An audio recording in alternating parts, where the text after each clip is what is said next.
Good evening, everyone. My name is Isis Smalls, and we are so excited to welcome you to the One Nation Listening Tour. Tonight is part 2 of our tour, where we will be discussing the topic, A New Age of Affordability. So we are so excited. Come on into Facebook, YouTube. We welcome you. All of you, just come on in from all over America. We welcome you to be a part of this conversation.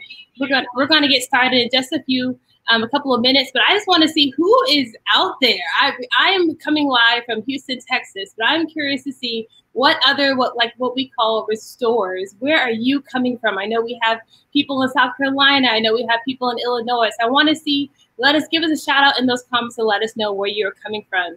To give you an idea of what tonight will encompass, we will not only be hearing from Jade, but we have a special expert in the area of finance. She's a self-made millionaire. I mean, come on. Who knows how to talk about money better than millionaires, right? So we're excited to hear from her tonight. But in addition to tonight, this is a listening tour.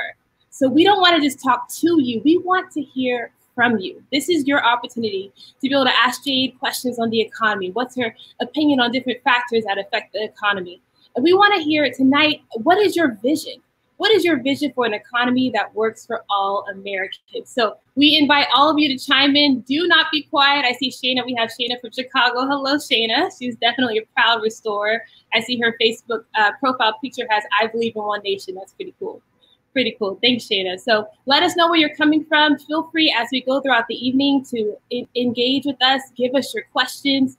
And you can pose questions to both our main featured guests, obviously, independent presidential candidate Jade Simmons, and also our special guest who we will be introducing to you very soon. So make sure you're interacting. And without further ado, I'm just going to go right on ahead and get into it.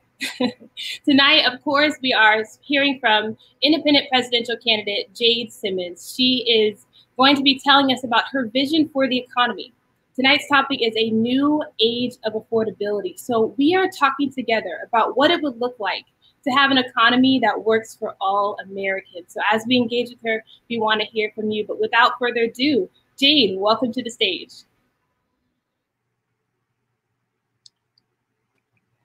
Hello. I'm so night 2. I mean, it's so exciting. We decided when we launched Operation Restoration that this was going to be different than other campaigns, that in fact, it would feel more like a movement than a campaign. So welcome to everyone who's here. If you're here, you know that we don't want you here just to hear from me, just to hear from my incredible guest who's coming up. We want to hear from you. So I'm excited, Isis, that people are taking the time to learn more about what I stand for as a candidate. But I think the most important thing is that people catch a new vision of what's possible. Most of the people who challenge what we're doing here, it's never about the concepts, the platforms, the policies. What they challenge, they say, look, is this even possible? Or they say, I've always been a Democrat, or I've always been a Republican.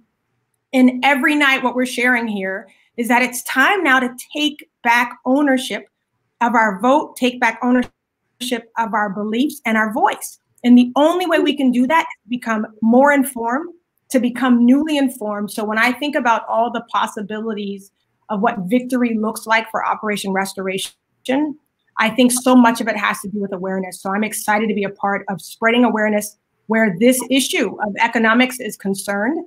So I'm always feeling honored and thrilled that people are taking the time to learn more. And we're just so rewarded by how people are receiving the message. That's so good. That's so good. Well, you know, I'm grateful that we're having this conversation, because it's definitely one that a lot of people opt out of. So why do you think so many Americans opt out of this conversation around money, and especially the economy? Listen, it's complicated, or so we think. We've made it hard to understand just the language, of economics. You're talking about the Dow or the NASDAQ or the GDP. People hear those phrases, those acronyms, and they glaze over. But I don't think we have to stay in the dark, because if we don't understand what's being presented to us, we're not going to know how to vote in our own interest. We're not going to know how to vote in the interest of our communities. I like to think of it like the Olympics. None of us really understands what curling is all about, or what rhythmic gymnastics is all about. But we watch the Olympics for like 3 nights in a row, and suddenly we're experts. We know the terms, we understand what's going on. We know when someone turned out of their triple axel too soon.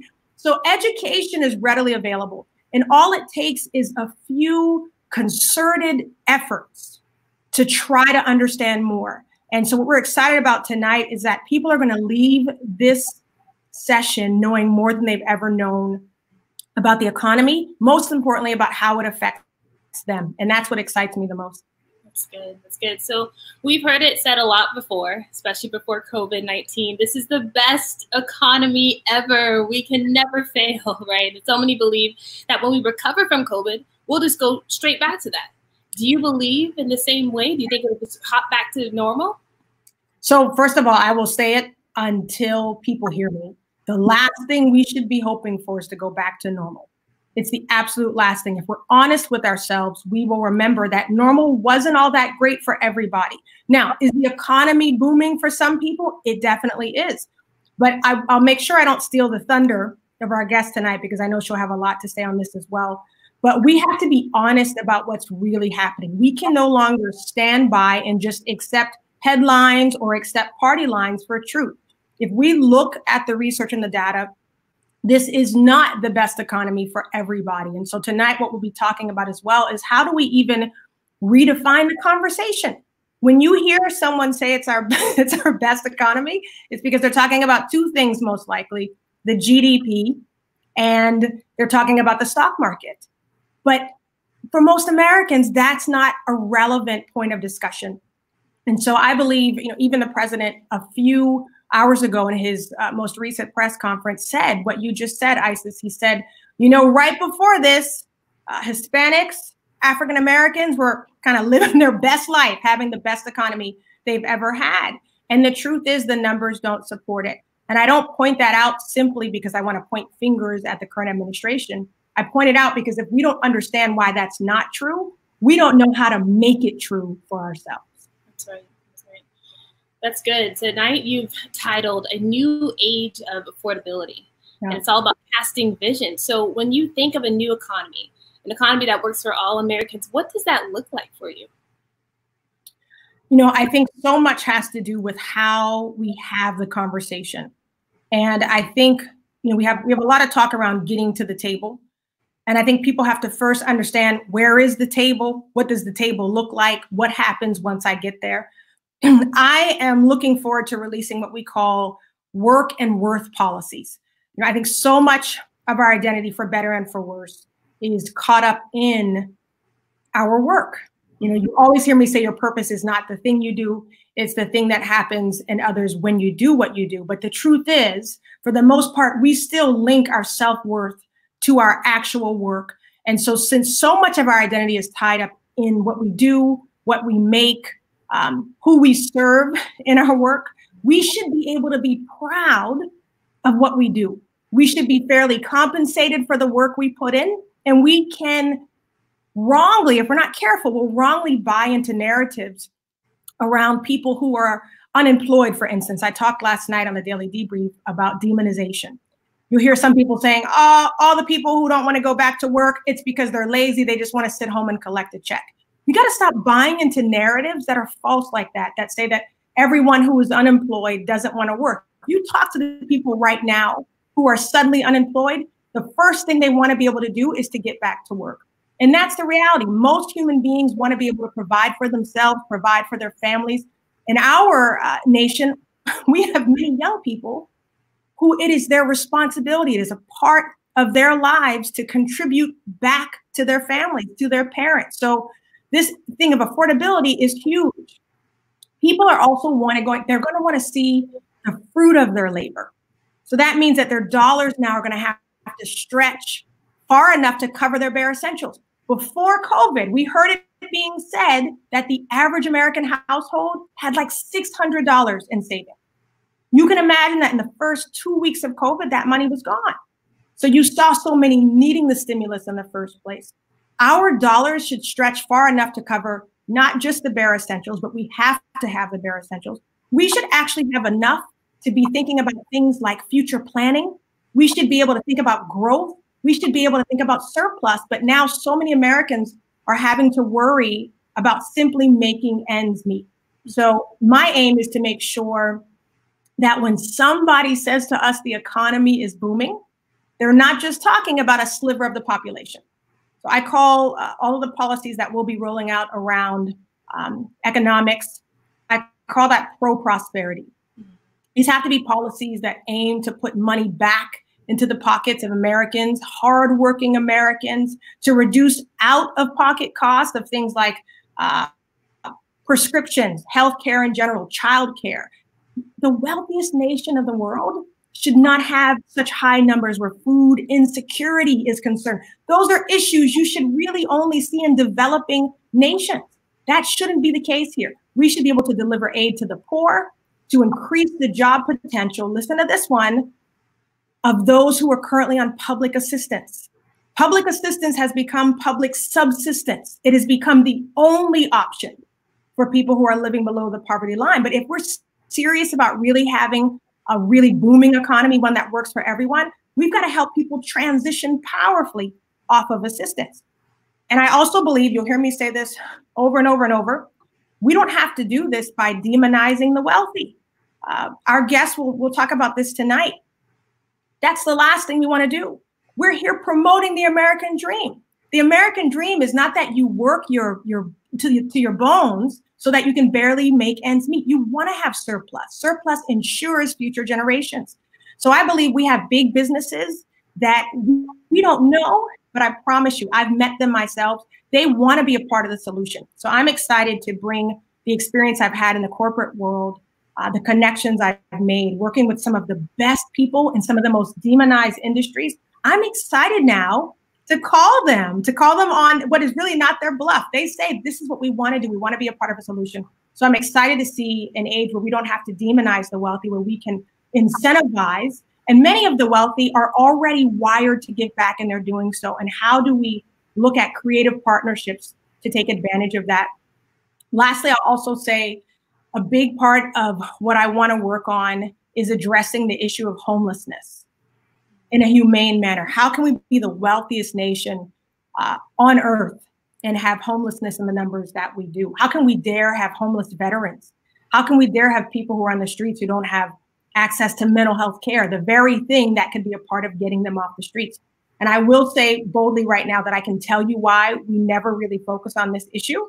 It's because during an election cycle, it's not a benefit to politicians to focus on homelessness. Why? Because homeless people, they're not going to the polls. But you see, a true leader to me is looking to serve even the people who will never make it to the polls on their behalf. The people that we're talking about are so busy surviving. Politics, elections rightfully are the last thing on their mind. And so we have to give them an option that they can believe in. We have to stop seeing people as political bargaining chips and see them as the human beings that they are. And so I'm excited to change the way we even talk about economics, the way we talk about the health of the economy. I believe we're at a point now where we have to do things like increase the minimum wage. It's not a livable minimum wage right now. Our low unemployment rate, that's not really real. People are having to work 2 and 3 jobs to make ends meet. You talk about increased stress. You want to talk about how COVID is affecting people with underlying issues. Stress is an underlying issue. So I'm determined now to see our nation head towards an era where the incredible GDP, we'll talk about that later, is not representative only of the prosperity of a few. I'm looking now to an era where we finally really genuinely make headway, where pay equity is concerned for women, and where we can see more support systems for people like you, Isis, an entrepreneur, small business owner. So many of us are kind of winging it when we get out there. Where is that support? How can we grow so that when we're in a position like we are now, even we as small businesses have the potential to be a part of the solution? So I believe we're at a point now where we can no longer wait around on government to bail us out. It's just really not an option. We're seeing that not work. And I'm saying if people are thinking of the government as their backup plan, they're being backed up right now. So I would like to see government serve more as a tool, as a bridge now to opportunity, to coordinate the powerful partnerships that serve the people, not only serving the partners. So this is an age of equitability. this is an age of opportunity, and that's what we'll be talking about more tonight. That's great. Shauna from Chicago says, empower people. Yes.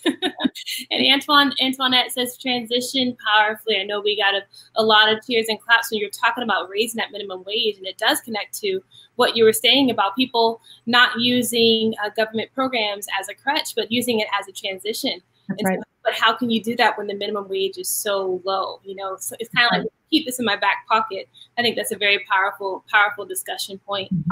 Very good. So one of the things that, we want to invite you to be a part of this conversation. We want you, Shauna, in Chicago, Antoinette, wherever you are, we want you all engaging. My question to you all is, what is your dream for the economy? What is your pain point when you see how things are working in America? What Americans are you most concerned about? Is it the homeless, like Jade was saying? Is it our older generation that maybe needs some extra support because they've been working all these years but still don't have enough for retirement? What are those pain points for you all? We want you all to be a part of this discussion, and we welcome your questions and your comments. And so we invite you from wherever you are to make sure that you chime in. And one of the things that's really also very cool about tonight is not only will you get to chime in, but we have a very special guest, and her name is LaShawn Holland. As I said earlier, listening, I gave you a sneak peek. She is not only a self-made millionaire, but she's a leading financial expert. She's an author of the best-selling book, Born to Multiply, and she is a leading expert on activating wealth potential. My goodness. She's the founder of the Wealth Activation Education Company. She is an expert on building literacy around money mindset mastery, peak investment cycle performance strategies. I mean, the girl has got it going on. She is a transformational coach, and she has so willingly given part of her time to teach us about her thoughts on the economy and how we can build a new vision for America and affordability. So without further ado, LaShawn, welcome. Thank you so much for having me. I'm excited to be here. It's great to have you all. So I'm going to start this question off with you. Jade, you said that we're not judging the economy in a way that is relevant for a lot of Americans. You touched on a lot of populations that are not really a part of this conversation. So can you both expound on how might we judge the economy in a way that works for all? Yeah, I'm going to throw that right away to LaShawn. We've talked about this before, and I know she has some very pointed opinions. What I will say is that the way we talk about things, sometimes we talk in a way because we want certain people to be excluded from the conversation. Most definitely. Right? If those of us who speak multiple languages, when you're in a big crowd and you don't want anyone to know what you're saying, you switch your language.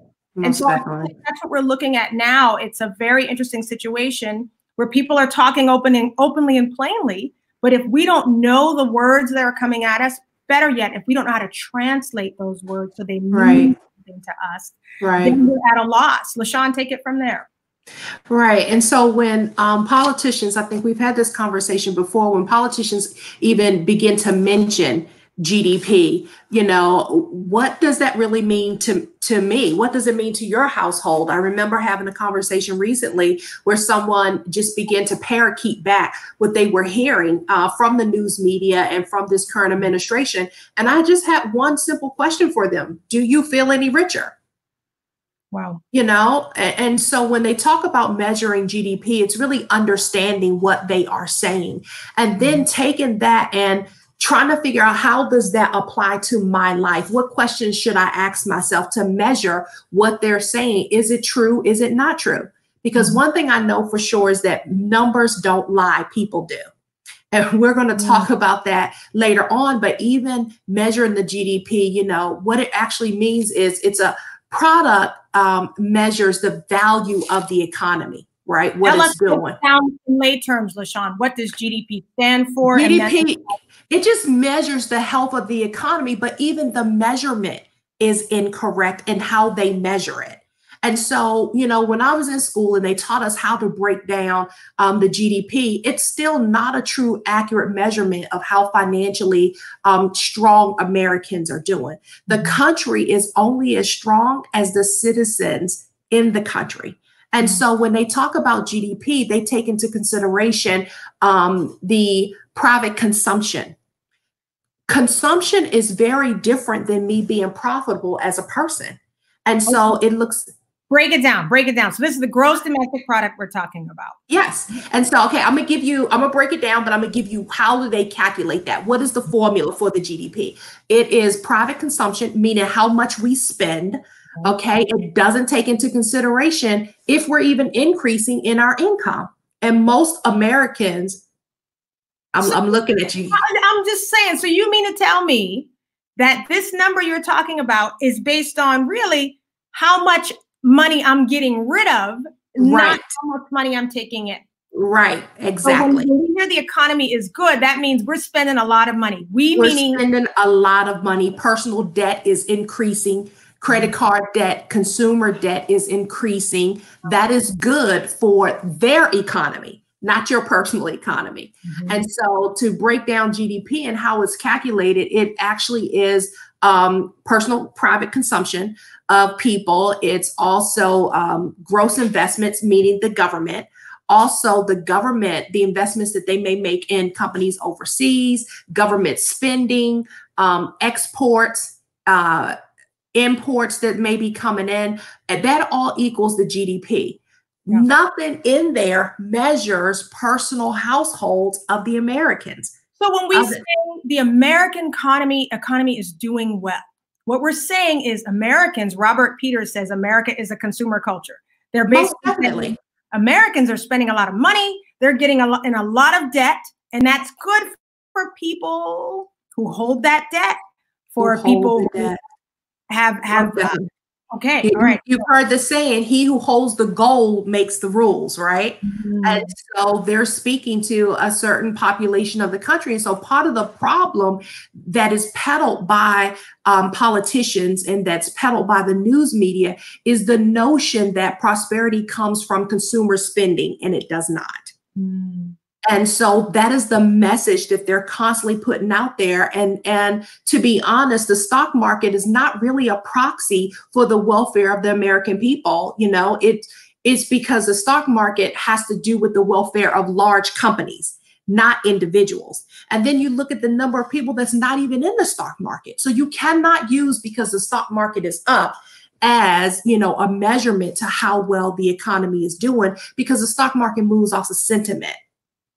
Wow. You say sentiment. I've been saying that people have been saying, well, why is the president talking about reopening the economy when it's not quite time yet? This is weeks ago.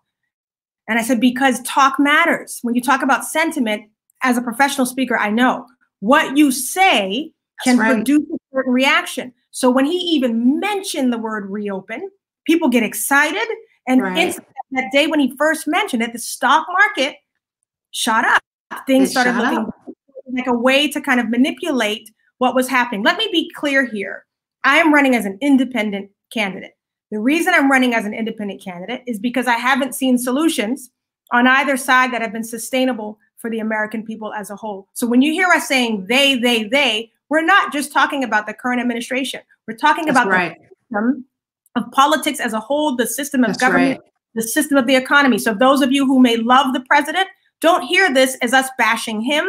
Those of you who love Democrats, don't hear this as us bashing them. We're simply saying, whoever side you're on, it has been on the side of the American people. It's the system. Yeah. I think what's you have said to me before, LaShawn, Robert said it here, we're a consumer culture. There's a different culture you said we need to shift into being. There's a different type of people that we as individuals and as a nation need to become. What is that? Yeah, and so there's a difference between you being a consumer and you being a producer. And what we're not taught, even from our archaic educational system, which also needs an overhaul in the country. When you look at how we are taught in school, we're taught to be really consumers and not producers. Every single touch point during our everyday lives, when you look at television and you see the commercials and the advertisements that come on, when you walk down the aisles in the grocery store, you see ads. When you turn on the radio, you listen to ads. When you, watch certain Even with streaming now, everything, social media, Instagram, all you see is ads because they're trying to get something in your eye gate.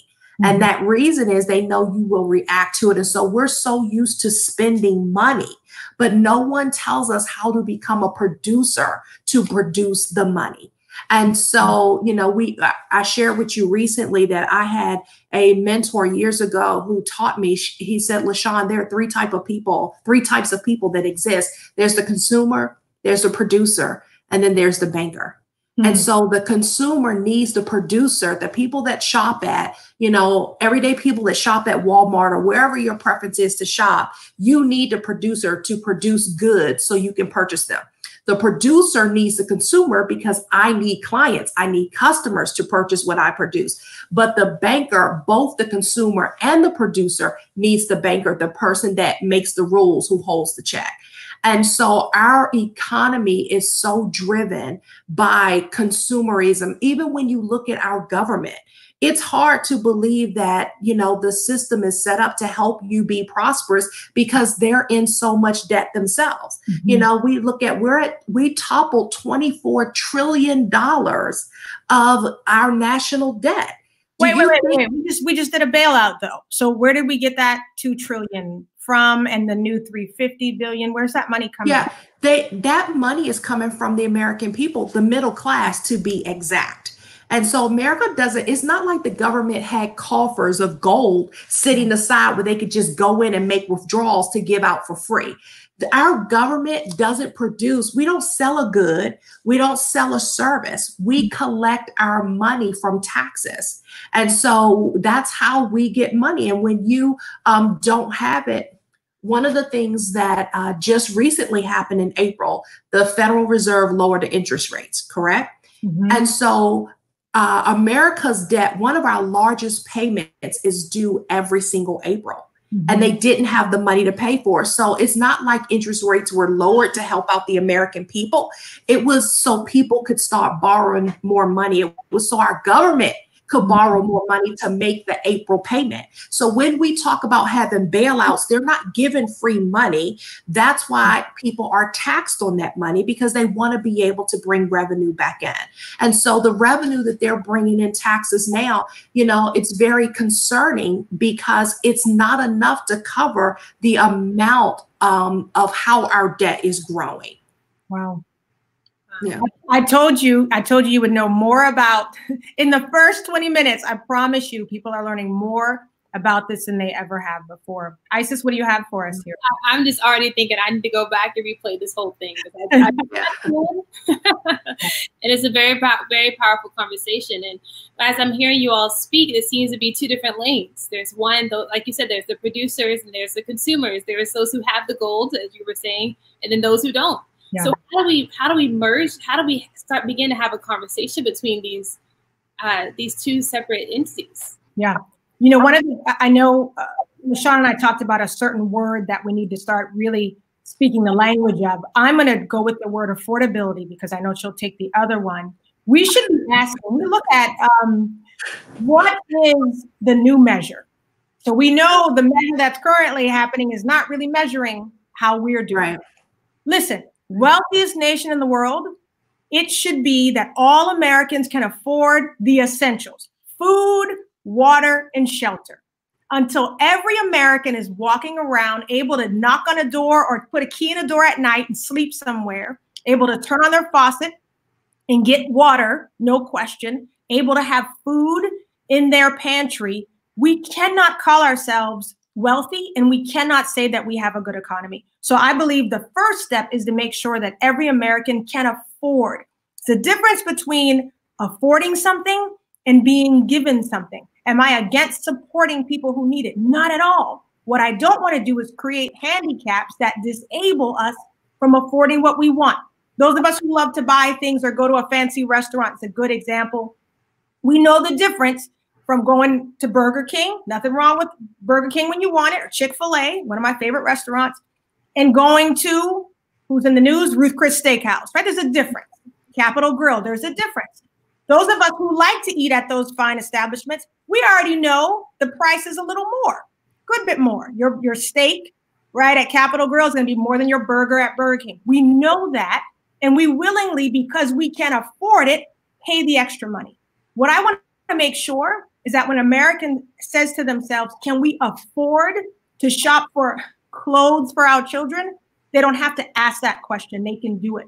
We should be able to assure that all Americans can pay for essentials and have the option to pay. If all we do is give and don't teach, give and don't give them help them form their own plan for the future, right, we're doing them a disservice. So you look at the stimulus bill. What we're not saying is if we keep stimulating in this way, right, we're going to hit inflation. That same money we're waiting for from the government won't even be able to buy the very things we need right now. I think we have to have a new age, a conversation around affordability, where all Americans have food, water, and shelter. The food insecurity issue is just, it's so beneath us. They're archaic rules. Isis, you are a former teacher. You know, we throw out so much food every day in our school. Right. Kids are going home hungry. Housing affordability. That's no longer a poor person problem. You have teachers who can't afford housing. You have people in suburban areas now. I think the statistic is that there is no city in America where a single mother making minimum wage can afford a 2-bedroom apartment.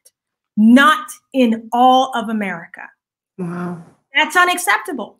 There are people who were without water during the COVID-19 crisis. They had to wait weeks to get it turned back on. Water to me should be a right.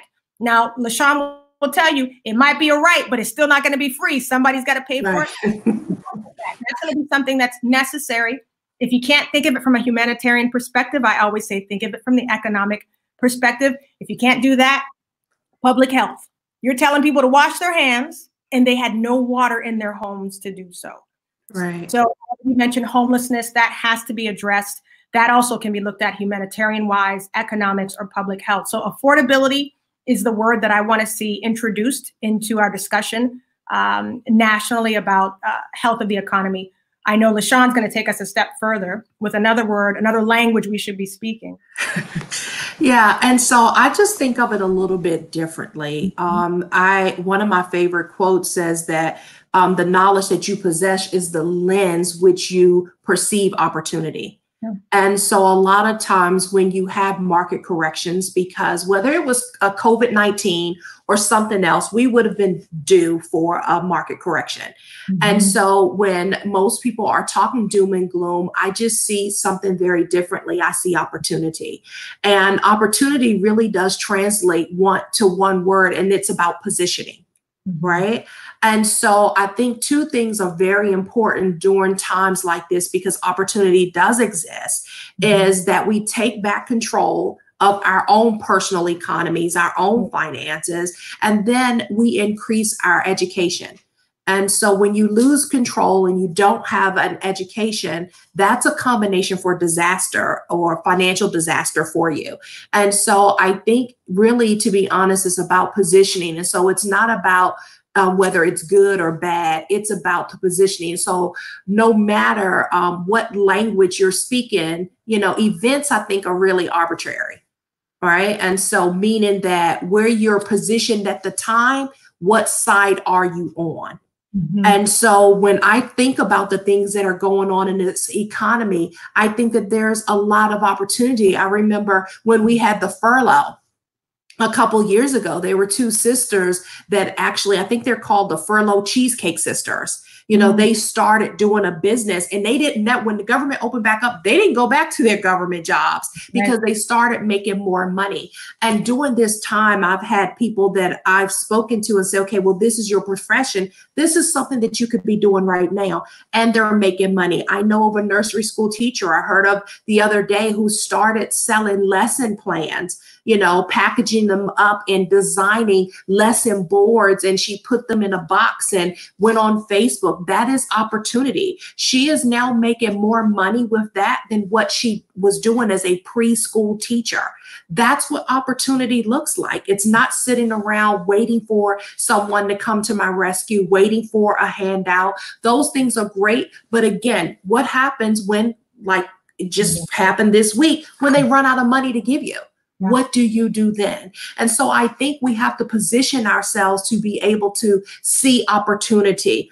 I had a mentor tell me years ago that people that start at the bottom often don't raise their heads high enough to see opportunity. Well, you don't have a choice today in 2020 whether you want to see it or not. You have to allow it to find you. And so you say affordability, I say opportunity, because I think it's very important.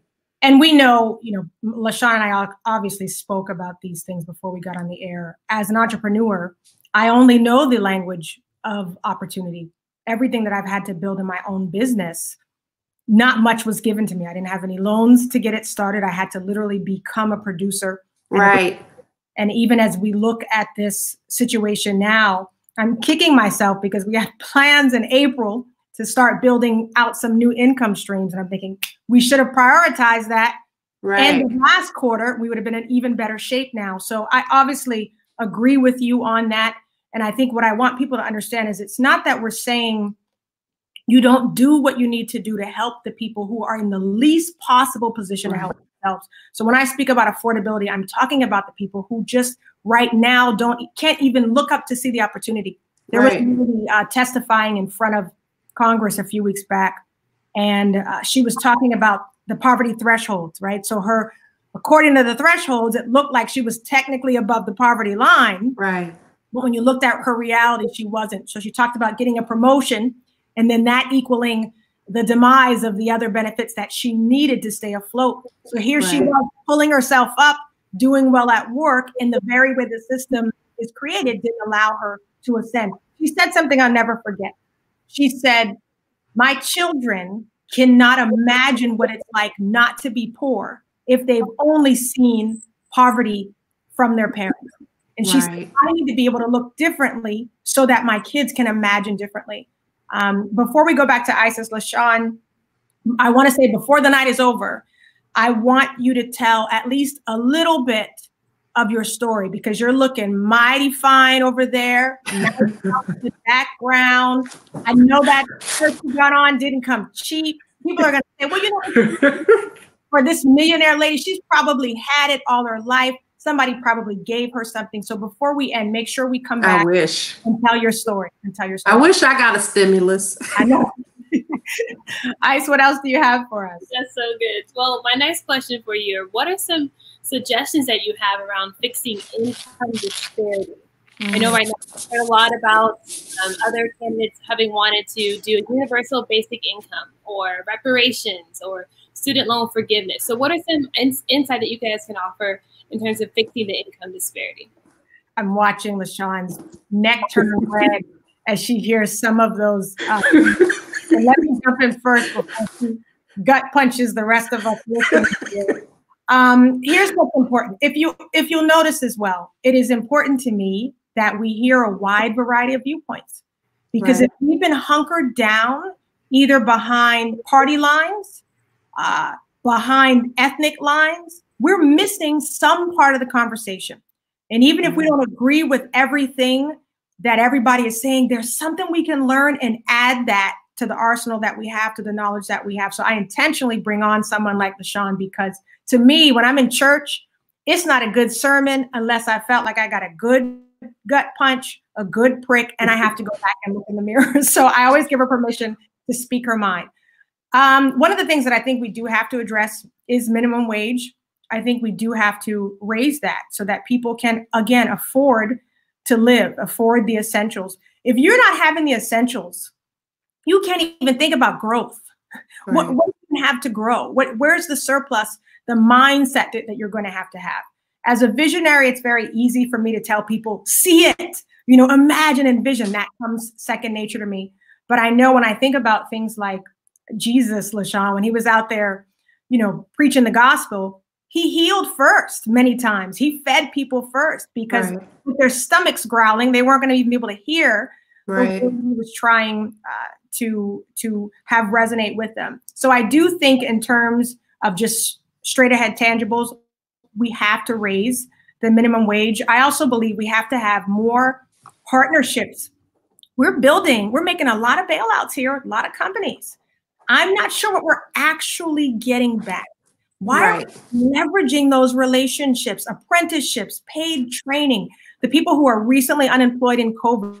Could we see some kind of partnerships now with these companies that we saw get this bailout.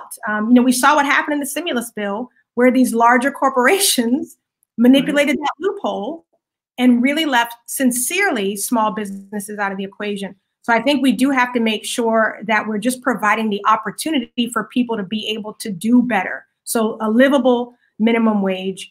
I do think we also have to we must look at equal pay where women are concerned, because we're seeing now women become more and more the breadwinner.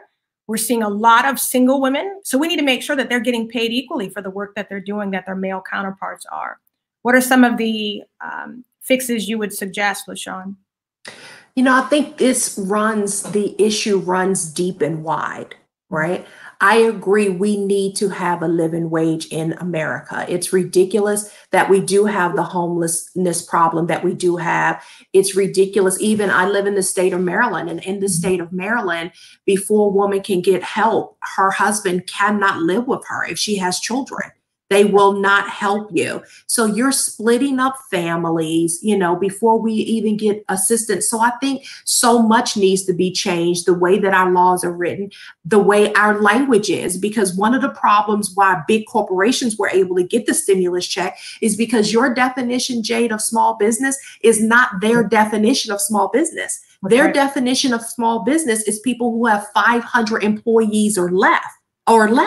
And so you're thinking a small business, you may be a solopreneur, you may have 10 employees or 50 employees, but surely not 500.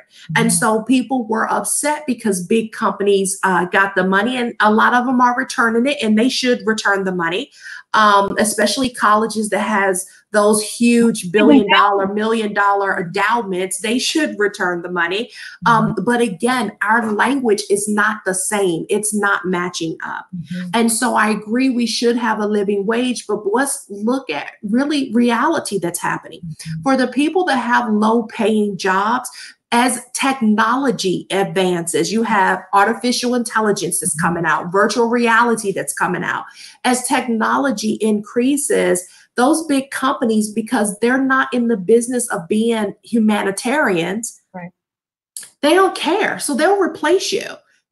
Fast foods really don't need people now with technology. Yeah. And so I think there's such a thin line that we walk where that is concerned. And so it really is, what can we do to bring our jobs back? A lot of the corporations that have their jobs overseas is because they're more concerned about profits than they are people. Yeah, we see it now, even with like the farmer situation, where the government is reducing foreign farm worker pay. And now they've positioned it as, look at this great thing we're doing for our farmers. Well, the dirty truth is that many of those farm workers weren't even getting what they were supposed to be paid anyway. What we were seeing was farmers being able, and bless our farmers, we need them, but we still need fair practice, because what actually happened is American farm workers weren't even able to work for the wages of foreign farm workers. So it's like we have these jobs, and then we're really opting for cheap labor. Right. In a crisis, we see these things, but this is going on every day. So we even have jobs here that aren't able to be given to our people because we can't even make ends meet with the wages that they're offering. So when you say bring our jobs back, you're talking about the stuff that we've sent overseas, stuff that's being produced overseas. We have to bring manufacturing back to the United States. One of the shifts when you follow, I often like to follow the paper trail. When you follow the numbers, we had such a big shift when our corporations started manufacturing their goods and services overseas, but it was because they can keep more of the profits. I'm paying way less in labor. When you can pay, $32 for a whole month for an employee, so for big business, we need people in position that really care. So we're down to a question of leadership again. Most definitely. When you say they don't care, well, we have to believe somebody cares. So how do you get or is it that when you used to care, but then when you get in power, you don't care? What is really happening there? Our president actually agrees with you on, it was a sad time, he says, when we started exporting American jobs. That's something I heard him say today. He wants to bring back our jobs, but I think his own company. While he still hires undocumented workers, but see, it's that inconsistency, and it's that inconsistency. And if we as individuals don't find that out for ourselves, we're again beholden to whatever each side is telling us. When we look at all the factories that have shut down, I'm looking at even the coal mine workers, who some are dealing with things like black lung disease now, you know, after really wanting to back the administration and believe that jobs were going to come back. Why is it that we aren't seeing that uptick again? Yeah. You think it's because of what you were saying with artificial intelligence, the rise of technology? Is it possible, in other words, to bring manufacturing back? Is that a reality for us? I do think it's possible with a lot of the corporations. And you see some companies, when you look at states like Utah, who are trying to really entice big companies to come and move to the state because they're giving them tax advantages. There has to be some balance here. It's not just all about the profits, but if I come back, what advantages am I going to have that's going to possibly replace what I will be losing in the labor force? And so it's a fine line. You have to work out situations where both sides win. You said something in one of our conversation off screen. You said, we need a money heist. You said a tax overhaul, and you did say the root of economic disharmony goes so weak and so wide. Let's talk briefly about taxes. I don't want everyone's eyes to glaze over, because we all just hopefully use that extension we had with taxes that you got. But listen, many of the candidates ran on a wealth tax. How do you feel about a wealth tax? And tell us why or why not, so that we understand it's not just because you're wealthy. Right? Why don't you believe in a wealth tax? One, again, he who holds the gold makes the rules. And so the tax codes are not written for the average everyday American. The tax codes were written by wealthy people for wealthy people. And so that's why you can see someone like Warren Buffett, who pays less in taxes than his secretary, or you can see a company like Amazon pay $0 in taxes. And it's going back really to understanding how the structure was set up. And so you look at being an employee who pays the highest amount in taxes that exist. You get your breaks when you become a business owner or a true professional investor. And so people who work jobs, meaning that they have earned income only, pay the highest amount in taxes. And it's because the reason why, you can come on a promise of we're going to tax the wealthy and it's never done, because you still have the wealthy that are making the rules. You have the wealthy that are writing the tax codes, that are big corporations that are putting money inside of politicians' pockets so they can vote a certain way. And so until you go in and you really change how it's written, because as a business owner, taxes is the last thing that I pay. But as an employee, it's the first thing that I pay. And until you talked about when you first came on, us going back to normal. I don't believe we'll ever go back to normal again. But I do think people need to get upset enough to start a revolution, a financial revolution. That's what I mean by money heist, is taking back control. Hey, I understand, this is what's on the table and how it affects our household, and stop allowing them to speak words like GDP. And I don't know what that means. Or, you said it going on, the Dow Jones is up, the S&P 500 may be up. And you just gloss over and you don't understand how it really applies to my life. How can I change this? What power do I have? Consumers have an awful lot of power. It may be hard in the beginning, in the short term, but in the long term, if we retrain how we're thinking. I see someone mentioned here, how do you shift a poverty mindset? I don't remember all that they said, but it takes work. She was saying no matter how much money is given to the poor, especially, that they're still poor. And the poverty mentality, she believes, is often passed down from generation to generation. It absolutely is. And I actually, this is not a plug, but in my book, I actually write about that with epigenetics and how, our roots go back to just slavery.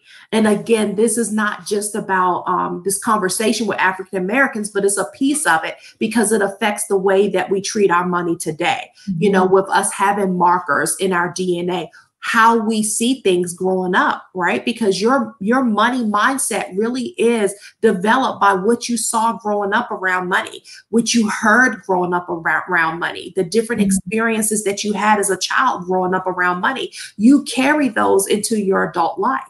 And so it really is, it takes a mental transformation for us to start having, teach people what does the language of wealth look like? What does it sound like? You said what we have to have a revolution in this. What would be the first steps? If we're talking about taking back power, what does that look like for an individual? What does taking back power look like?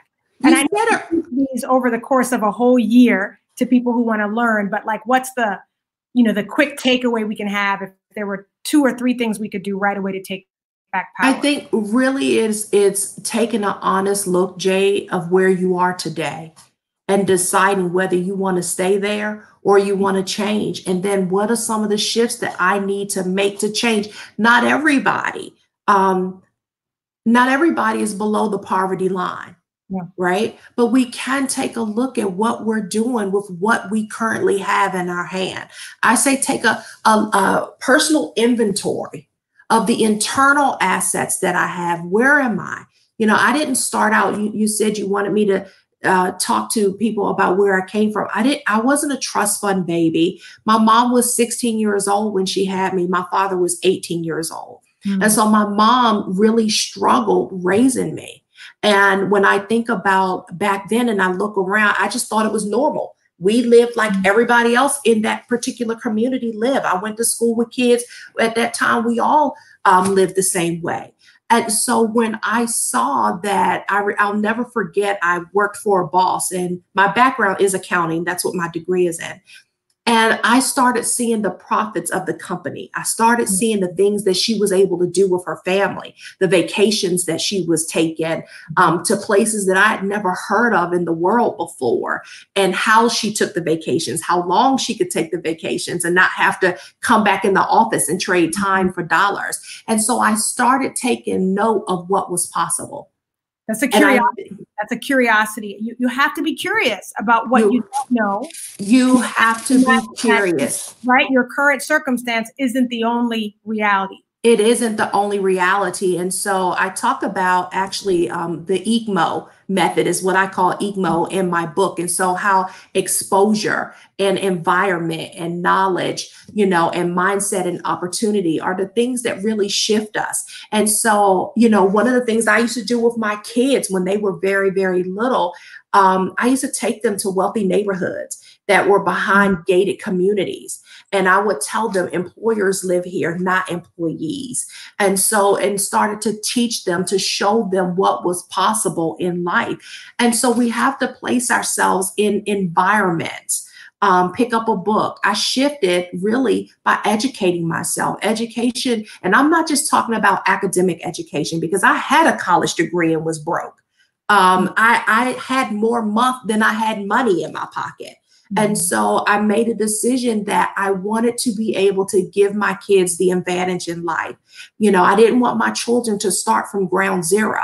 And so I had to figure out, what does wealth really look like for LaShawn? How do I define it? Because I believe that it's different for everybody. Everybody is not thinking about the gated community. Everybody, no. The luxury car. And so how do you find that balance? As people listen in, I always say what's so wild is I'm being accused by one side of being a closet Democrat, and the other side accuses me of being a closet Republican, which means I'm doing exactly the right thing. I'm saying exactly the right thing. Absolutely. So I'm curious, if we tune in right now and heard you talk, we're hearing, wait, that's bootstraps talk. She's talking about pulling yourself up by your bootstraps. What do we do for the Americans who will say, this lady I mentioned who's testified in front of Congress said, You don't ever talk about those of us who've pulled ourselves up by the bootstraps to the point where the bootstraps have broken, 3 times over, I've repaired them, or the people who don't even have bootstraps. What I always say is even self-reliance, depending on where we are in this world, can be a luxury. There's some people in developing countries living in a way, and even, I won't even say developing. We have communities here that are living in a way that we would just, our mind would be blown at how far below the poverty line they live. Where do you find in government is the balance between helping those who don't have the bootstraps, helping those who have the bootstraps and just need the education, the knowledge? I'll do it. I can do it if I've got time and space to figure this out. And then the people, like you said, who hold the gold. Is there a reason to have optimism that all three can find a place in the new economy? I think it is, Jade. I do. I think that, again, for me, I think education and specialized knowledge hits all three of those different people, right? It's the people who not even aware that they have boots on, let alone pulling up bootstraps. Yeah. It's the people who have pulled up their bootstraps, like the lady who, spoke before Congress, who says, listen, I have 3 sets of bootstraps that I've broken.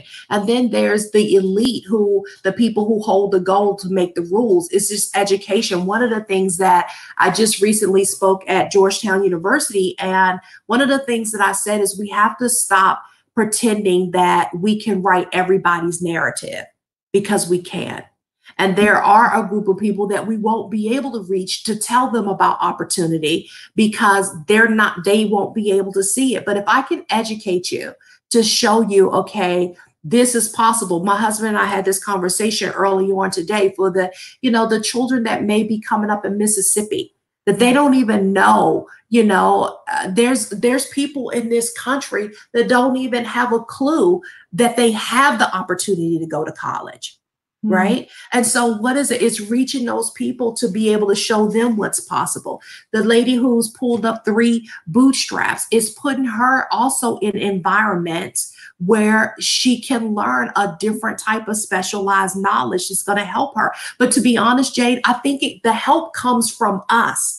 It's not going to come. The government has shown you that they honestly don't care. Anytime we have any administration that can stand in front of a camera to say that all African Americans, you can lump us in one group that says that we're doing great and we're doing fine. Numbers don't lie. For most African Americans and Latinos, checking accounts are their only liquid asset. When you look at the numbers, almost 70% of Americans have less than $1,000 in their savings account. This is before Americans across the board. This is across the board, even before COVID-19 hit. And then you look at, which means that's 34% that don't even have bank accounts at all. And so you start looking at the numbers and the disparity, liquid wealth, that these financial assets liquid wealth is what can quickly be turned into cash. You said it earlier, for most people, if I just have $600, that's going to be eaten up, and if it lasts for 2 weeks. Yeah. And so if nothing else, we have to see now just how financially vulnerable we are, and be able to say, okay, how can I do something different? What is available for me? And I didn't have all the answers when I started out. For me, it really was, okay, what's possible for me? Now, I didn't have the internet like they have the internet when I started, today. I didn't have that. But listen, if you can find, there are ladies that live in the Netherlands, Jade, that are selling air in jars. I'm not lying. You can Google this. They are selling air. They run through the countryside with a net, and they put the net over jar. I'm not lying. Put the lid on, and then they sell these jars of air to people in China for $110 a jar. Oh, I've got to one up, and so don't tell me that there's no opportunity for us to do something different. You just have to be willing to do it. And I'm not saying that everybody's going to be a multimillionaire, because that's not everybody's goal. Everybody may not want to be wealthy. I'm not sure why, but some people want that money so they can literally just do good. Just do good with but just do good for people. But that's why I said earlier, you have to begin to define what it looks like for you. If I don't have a vision for my money, if I don't have a vision of what that looks like for me, I have no reference point to run to. None. Mm. And so we have to be able to make it plain. Write the vision and make it plain. Write the vision down, make it plain so he who reads it can run with it. We're just not creating pretty vision boards. You know, we need to, you know how I feel about vision boards. We need to have a strategy too. Same side on that one. Yeah. Yeah. Yeah. You guys are having a super powerful conversation. LaShawn, I love what you were saying about your kids earlier and how you took them through those wealthy neighborhoods to be in different environments. And I love that it's almost like a real live vision board. They're able to see those opportunities come to light. So one of the questions that I have for you, when you think about kids and financial literacy, what are some things that maybe we could be rethinking as Americans in terms of teaching our kids financial literacy, perhaps in schools or when they're younger? I think it starts in the home. I think you are your child's greatest influence. All three of my children are investors. I have a 20-year-old, a 23-year-old, and 24-year-old. And, you know, they grew up in a household where money wasn't a taboo subject. We talked about it often in our household. And so you have to start talking to your kids often about money in your household. One of the things that I did is I made them see it in everyday life. Whenever my children wanted to buy something that I felt like was overpriced, I was constantly speaking a different language of money to them. You know, they knew that an asset was something that put money on the table. A liability was something that took food off the table. And so when you want to make this purchase, are you this person's asset and they your liability, or vice versa? We would have those conversations. And so as adults now, they are very cognizant of the purchases that they make, you know, and the things that they do with their money. But I think it starts in the household. And then also, you know, I just feel differently about, I think it's important that finance is taught in the school. I am concerned about who is teaching it in the school. Yeah.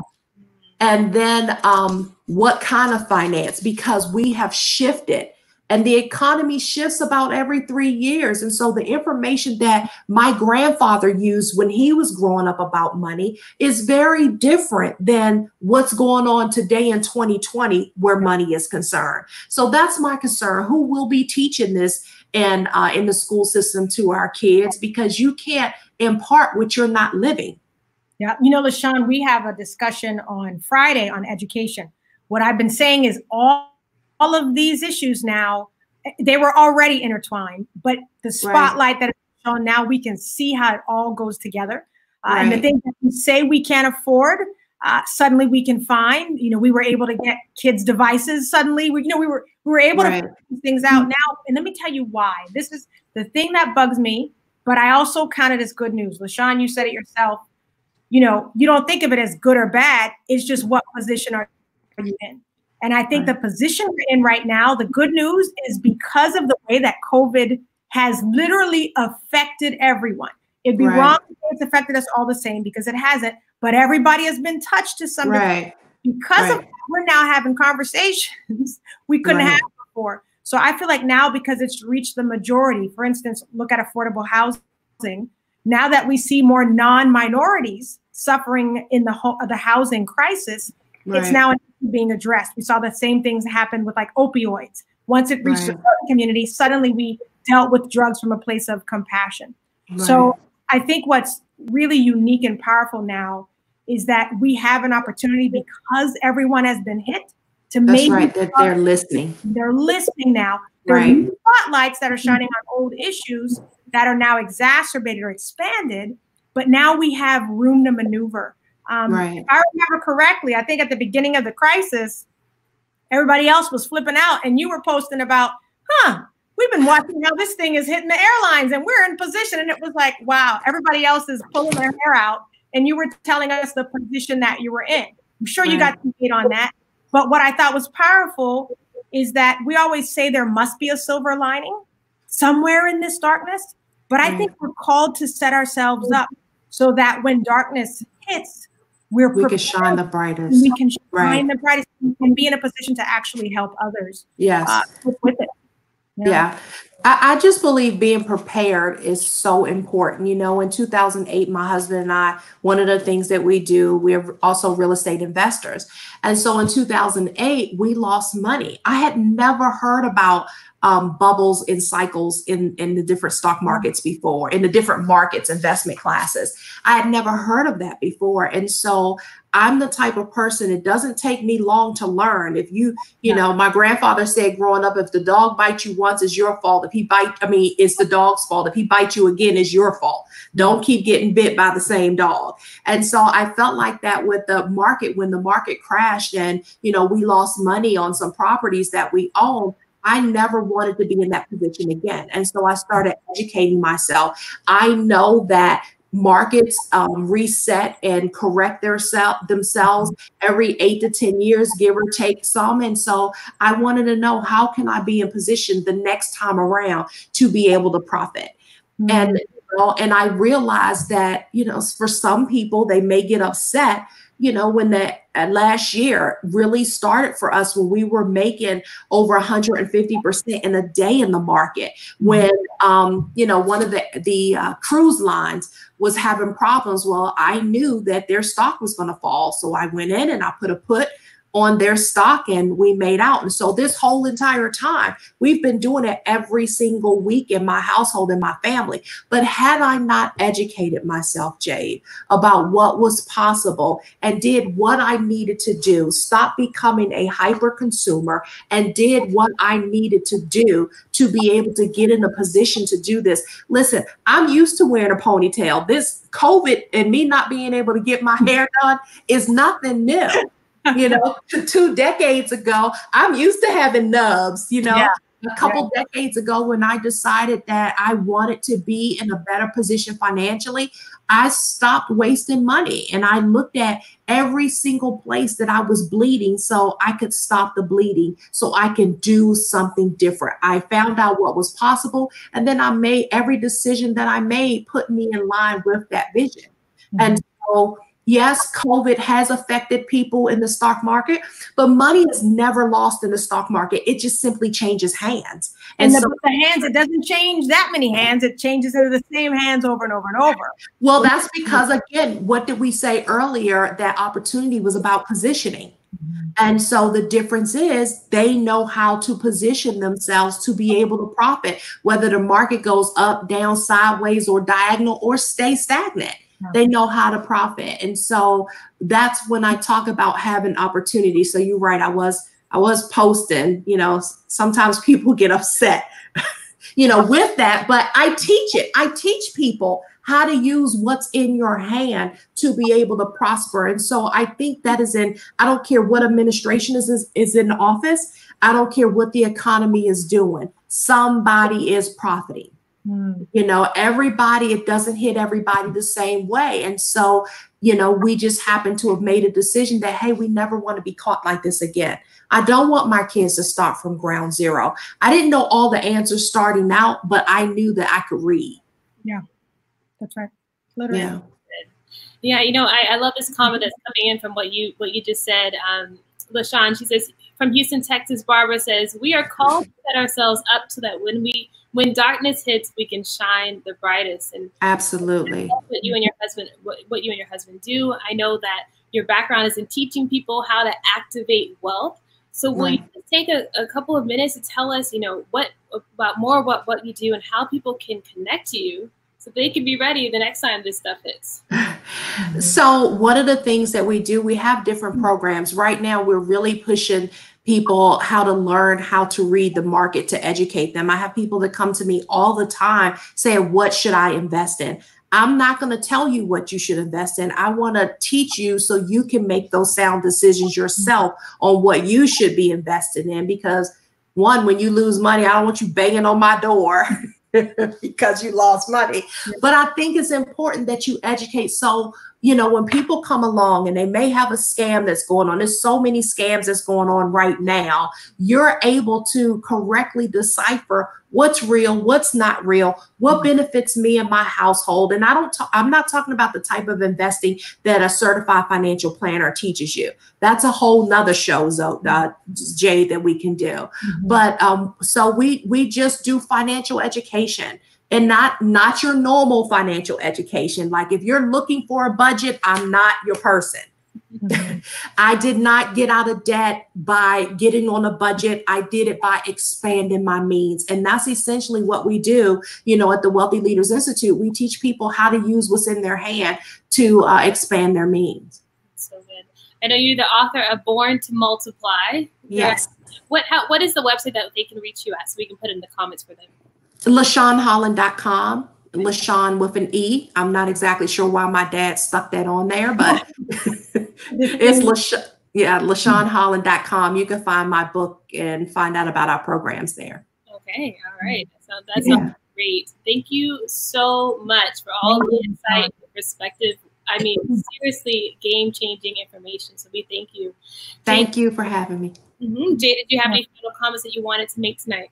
Yeah, you know, depending on when people tuned in, you know, what we promised for tonight was that you would understand more than maybe you did before now. And every time that I speak to LaShawn, I learn something more or more than I thought I knew. And I think what's going to be key now moving into our future is that we have balance. You heard her say multiple times, she wants to help people do something with what's in their hand. We have to have that vision. We have to think from a standpoint of opportunity. We also have to make sure that people have something in their hands to do something with. And so we can't ignore that there are people starting at this level, starting at multiple levels. There are people who already have something. They're ready to see things differently. There are people who don't know what they have and need to be shown what they have so that they can start to do things differently. And then there are people who are simply living at the level of survival. And so it is important to me that as we move into our new normal, as we elevate into our new normal now, at the end of the day, we're aware that Americans want to be able to do for themselves. We want to be able to do for ourselves. So what we want to do is have a government now that not only serves as a crutch, not only serves as the savior, but also serves as a bridge for opportunity and empowerment. LaShawn and I have been talking a lot behind the scenes about what are the different ways that government can function outside of the conventional ways we've thought of. We look at the ways that government has tried to help. We'll see some instances where it worked. We'll also see instances where it's prolonged problems and have kept people in a position to not be able to do for themselves powerfully. It was great to see that our government was able to work together and get the stimulus bill out. Many people were very excited to get those $1,200 checks, but how far was it able to last? And how much longer can the government do that without it coming back to hurt all of us at the end of the day? Those of you who don't want higher taxes, well, if we keep doing things like the stimulus bill, we'll see that happening over and over and over. I want us to enter an age now where people who right now don't have something in their hand have something to work with. The only way to do that is you've got to give them, you have to help them elevate to a place where they can not only survive, but thrive. You know, we talk about free things. I do believe things like water should be a right.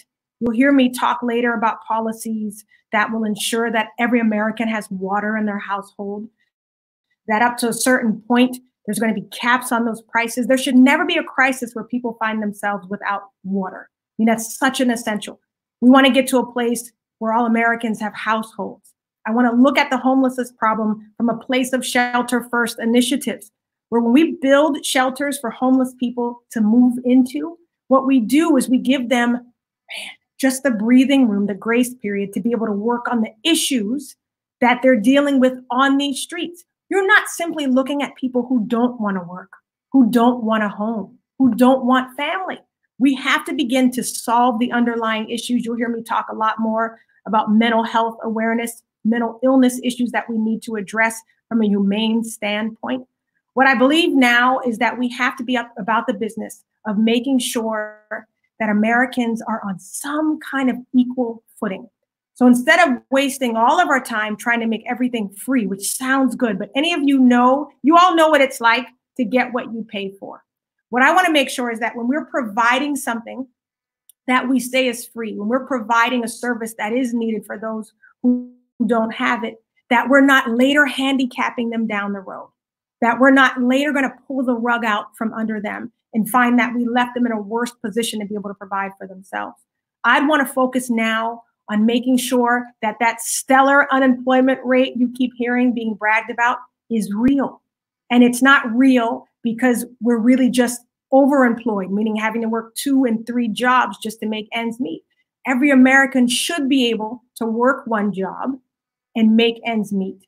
And if you want to do what we were talking about with LaShawn, we want to now get out of just having to work for someone. How do we get to be about the business of becoming and producers and creators so that we can sustain our own livelihoods? So that when companies shut down, we're not as affected because we have something in our hands to work with, because we have multiple income streams, because we've been taught literacy that's going to help us speak the language of growth and surplus. I want to build now a government that serves as opportunity, that serves as empowerment. That can be such a tired word, but when you hear what it really means to put power in people to be able to do the things they want to do. Yes, we must give, we must serve powerfully, but we must also make sure that when we give, we don't make people dependent upon the giver. I think that's more of a disservice than you could ever imagine. If we look now, we have to be concerned enough to find out what the truth is of all the situations around us. We have to know what our personal truth is, and we have to do the hard work of really understanding what it means to build a personal economy of our own. I believe we can have government now that works with companies. There are humanitarians out there. I know LaShawn was telling us, look, everybody's thinking about profit, but you just spoke to someone who is prospering powerfully. And you better believe that a large part of what she does is giving back. And so we know that there are people out there we should be partnering with. There are companies now that we're seeing do some wonderful things. And they're also being able to profit because they've switched in midstream. They've been innovative, they've been creative, and they've helped the American people in these dark times. They have shined brightly. So we need to be looking at new possibilities. And what I'm excited about now is to begin a new discussion. My hope for the evening was not just that you hear about policies. You know that I want to definitely raise the minimum wage now. It has to be livable. Has to be livable. I want to look at how do we keep more jobs right here in America? How do we make sure we're paying Americans fairly? How do women make sure that they have a fair shake? You better believe we're going to address pay equity. As someone who works in a male-dominated industry, I know what it's like to have to literally decide what your worth is going to be and stick to it because you've done the research. You have a track record that shows you are excelling at what you do and you don't deserve less than your male counterparts. But what we're going to be talking about in the new normal is opportunity for as many people possible from the least. You know, many of you who know that I'm a person of faith, I talk a lot about scripture, not because I'm trying to proselytize you, but because I want you to understand where I'm rooted. That when I see the word of God telling me to care about the least of these, that means that I can't just dismissively say, well, pull yourself up by your bootstraps. I have to understand that a part of our role as individuals is always to care for those who have less, but we have to care for them powerfully in a way that doesn't handicap them into the future. And we have to be generous when we're looking to help the people that don't have anything in their hands to begin with. We have to stop the demonization of both the poor and the wealthy. And we have to begin now to speak a new language of opportunity. I'm honored that you tuned in tonight. Thank you so much to our guest, LaShawn, who, man, just has opened our eyes up to the language that many are already speaking. And she interpreted it for a lot of us. But as she said, your definition of success and wealth may look nothing like hers, and that's okay. What's most powerful is that she's given us the tools, and we're understanding that we should look to government to give us tools for empowerment and opportunity that can help us build the lives, not only that we want, but that we deserve as American citizens. If we're truly going to be the wealthiest nation in the world, that wealth must extend from the top to the bottom. It must not get stuck at where only a sliver of the population is truly benefiting. I'm looking forward to a new normal where a healthy economy means economic health for all of us. Thank you so much for joining. Isis? Thank you all. Jay, that was amazing. LaShawn, we want to thank you again. As she said, I just tag team on that. Don't forget, you can go to LaShawnHolland.com to just get connected with her. Grab her book, Born to Multiply, so that you're ready. You're ready the next time these troubling times hit. And also, we want to make sure that you get connected to Operation Restoration 2020. I see we have people from all over the nation. I see Terrence, who was in Omaha, Barbara, Melissa, who are in Texas, and even Antoinette, who's over there in Kentucky. We thank you all for joining us, and we want you to get connected and get plugged in if you're not already. So please go ahead and visit www.operationrestoration2020.com. And we have a takeaway for you. We want you to go ahead and text in One Nation, all one word, One Nation to 33777. We have a sneak little gift for you that's going to sneak into your inbox. And then we also want to invite you to get plugged in on our Facebook pages and our Instagram pages at Operation Restoration 2020. Don't forget, this is a listening tour that will be continuing on Friday night, 7:30 p.m. Central Standard Time. We are going to have a conversation on a new era of education. We'll be inviting Jade back to give us her perspectives, and also some experts and teachers in the education realm. So thank you again for joining us tonight. We are so grateful for your time, and we look forward to seeing you this Friday at 7:30 p.m. Y'all have a great evening.